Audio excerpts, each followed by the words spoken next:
안녕하세요. 가끔 그런 곳 있잖아요. 그냥 밥 먹으러 가는 식당이 아니라, 뭐랄까, 우리의 기억을 고스란히 담아두는 그릇 같은 곳 말이에요. 네, 오늘은 바로 그런 특별한 장소에 대한 이야기를 한번 해볼까 합니다.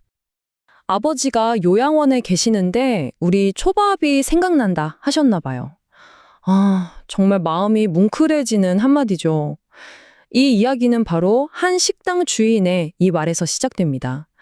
음식이란 게 어떻게 단순한 맛을 넘어서 한 사람의 인생, 또 그 사람의 기억, 그 자체가 될 수 있는 걸까요? 오늘 그 비밀을 같이 한번 파헤쳐보시죠. 혹시 여러분에게도 그런 인생 음식 같은 거 있으세요? 그냥 평범한 한 끼였는데 이상하게 잊히지 않고 평생 기억에 남는 그런 순간이요? 대체 무엇이 이 음식을, 이 순간을 이렇게나 특별하게 만드는 걸까요? 자, 그 답을 찾아서 우리 다 함께 중앙집이라는 곳의 이야기 속으로 한번 들어가 보겠습니다. 이 가게가 가진 첫 번째 비밀, 그건 바로 단순함의 힘입니다. 화려한 것보다는 기본에 아주 충실한 맛. 과연 이 맛이 어떻게 반세기가 넘는 시간 동안 사람들의 마음을 사로잡을 수 있었는지 지금부터 한번 살펴볼게요. 한번 상상해 보세요. 화려한 네온 사인? 없어요. 근사한 영어 이름? 당연히 없죠. 그냥 딱 중앙집, 아주 정직한 이름 세 글자만 걸려 있습니다.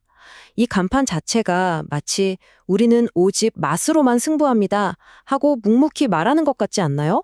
겉모습은 정말 소박한데 바로 이 문 안쪽에서 50년이 넘는 역사가 지금도 살아 숨쉬고 있는 거죠. 메뉴판을 보면요. 딱 세 가지가 전부예요. 초밥, 매운탕, 그리고 어묵 백반. 정말 이게 답니다. 이것저것 다 잘하려고 애쓰기보다는 우리가 가장 잘하는 몇 가지의 모든 걸 쏟아붓겠다. 이런 철학이 느껴지죠. 그리고 그 맛의 핵심은요. 어떤 화려한 기교가 아니에요. 바로 기본입니다. 갓 지어서 고슬고슬하고 따끈한 밥, 그리고 항아리에서 오랫동안 숙성시킨 단촛물. 네, 바로 이 변치 않는 기본기가 50년 넘게 이 중앙집의 맛을 지켜온 진짜 비결이라고 할 수 있습니다. 그렇다면 이 변치 않는 맛은 대체 어디서부터 시작된 걸까요? 자, 이제 시간을 좀 거슬러 올라가 보려고 합니다. 이 모든 것을 맨 처음 시작했던 한 위대한 어머니, 바로 창업주 서선희 여사의 이야기를 만나보시죠. 남편이 갑자기 세상을 떠나고 슬픔에 잠겨 있을 시간조차 없었습니다. 당장 4명의 어린 자식들을 굶길 수는 없었으니까요. 그 절박함, 그게 바로 이 중앙집의 시작이었습니다. 친구 가게에서 2년 동안 어깨너머로 기술을 배우면서 그녀는 그냥 장사를 한 게 아니었어요. 한 가족의 생계, 그 삶 전부를 걸었던 거죠. 이 타임라인을 보면 정말 한 여성의 고단했던 삶이 그대로 느껴집니다. 1972년에 아주 작은 가게로 시작해서요. 무려 9번이나 강제로 이사를 다녀야 했고 중간에 사기까지 당하는 온갖 시련을 겪습니다. 그런데도 그 모든 시련 속에서도 단 하나, 박리담회라는 철학만큼은 절대 포기하지 않았어요. 이윤을 더 많이 남기는 것보다 찾아온 손님들이 배불리 먹고 가는 게 더 중요했던 거죠. 진짜 어머니의 마음 아닙니까? 그렇게 평생을 바쳐 가게를 지켜오다가 80대가 되었어야 비로소 그 무거운 짐을 내려놓게 됩니다. 이렇게 한 어머니의 헌신으로 지켜온 가게. 이제 이야기는 다음 세대로 넘어갑니다. 정말 운명처럼 이 유산을 이어받게 된 며느리, 김미점 씨의 이야기인데요. 와, 그녀의 등장은 정말 한편의 드라마 같았어요. 숫자 42. 이게 과연 무슨 숫자일까요? 바로 지금의 사장님 김미점 씨가 창업주의 아들을 만나서 결혼하기까지 걸린 시간입니다. 단 42일이요. 정말 번갯불에 콩 볶아 먹는다는 게 이런 거겠죠? 원래 부산 토박이었던 그녀가 남편들 사람의 초대로 처음 진주라는 곳에 와봤대요. 근데 버스 창밖으로 남강이 이렇게 싹 보이는데 그 강을 보는 순간 마음속에서 이런 느낌이 들었다고 합니다. 어쩌면 내가 여기서 살아도 괜찮을 것 같다. 정말 신기하죠? 그 한순간의 느낌이 그녀의 인생뿐만 아니라 이 중앙집의 미래까지 전부 바꿔놓게 된 겁니다. 참 이렇게 보면 신기해요. 한 사람은 먹고 살아야 한다는 그 절박함 속에서 길을 처음으로 만들어냈고 또 다른 한 사람은 정말 운명처럼 나타나서 그 길을 묵묵히 지켜나가고 있으니까요.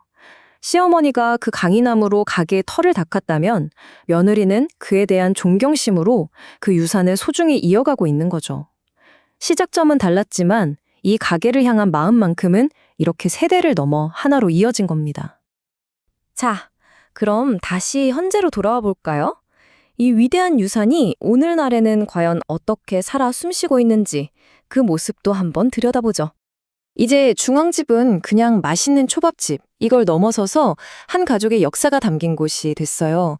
젊었을 때 처음 왔던 할아버지가 이젠 자기 손주 손을 잡고 와서 같은 자리에 앉는 거죠. 할아버지, 아버지, 그리고 손자까지 3대, 심지어 4대가 같은 초밥을 먹으면서 추억을 나누는 그런 공간이 된 겁니다. 그래서 단골 손님들은 메뉴판을 볼 필요도 없어요. 그냥 자리에 앉아서 이렇게 말하죠. 옛날부터 묵던 거 주이소? 늘 먹던 걸로 주세요? 이 한마디에 얼마나 많은 것들이 담겨 있을까요?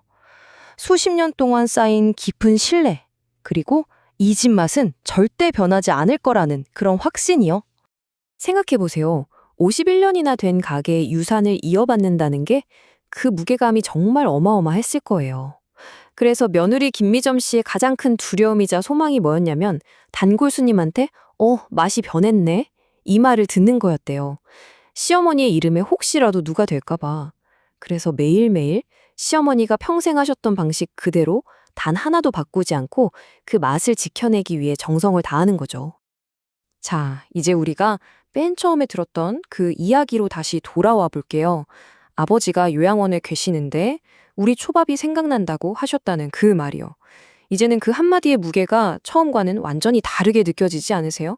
한평생을 바친 시어머니의 고단했던 세월, 그리고 그 맛을 지키려는 며느리의 굳은 헌신, 또 그 음식을 평생 기억하는 한 가족의 애틋한 사랑까지. 이 모든 게 바로 이 초밥 한 접시에 그 한마디에 전부 녹아있는 겁니다. 어쩌면 이 중앙집의 이야기는요, 결국 우리 모두의 이야기일지도 모릅니다. 우리 모두 음식을 통해서 시간을 여행하고 또 사랑하는 사람들을 떠올리곤 하잖아요. 여러분의 기억은 어떤 맛을 품고 있나요? 오늘 이 이야기가 끝난 뒤에 잠시 그 따뜻했던 순간과 맛을 한번 떠올려 보는 건 어떨까요?